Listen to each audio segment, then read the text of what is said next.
Uranus গ্রহ। নীল রঙের Uranus সৌরজগতের সপ্তম গ্রহ। 1781 সালে উইলিয়াম হার্শেল প্রথম আবিষ্কার করেন, যদিও প্রথমে তিনি এই গ্রহকে ধূমকেতু বা তারা ভেবেছিলেন।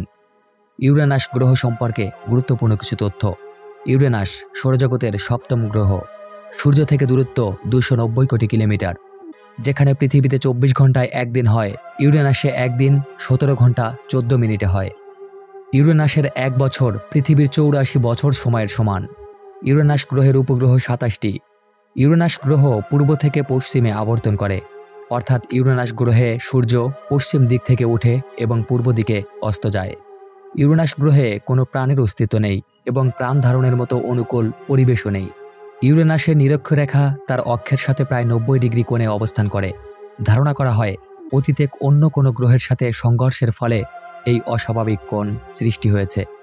ইউরেনাস সৌরজগতের 2টি বরফ দানবের একটি, আরেকটি নেপচুন। বায়ুমণ্ডল প্রধানত হাইড্রোজেন ও হিলিয়াম দ্বারা গঠিত। সামান্য পরিমাণে মিথেন, পানি ও অ্যামোনিয়া রয়েছে। মিথেন গ্যাসের জন্য ইউরেনাসের রং নীল দেখায়। মিথেন গ্যাস সূর্যের আলো থেকে লাল তরঙ্গ অংশ শোষণ করে নেয়। ইউরেনাস বছরের প্রায় 1/4 সময় সূর্য সরাসরি মেরু অঞ্চলে আলোকিত করে। এই সময় অন্য অংশে দীর্ঘ অন্ধকার এবং শীতকাল থাকে। ওবেরন ও টাইটানিয়া ইউরেনাসের বৃহত্তম উপগ্রহ।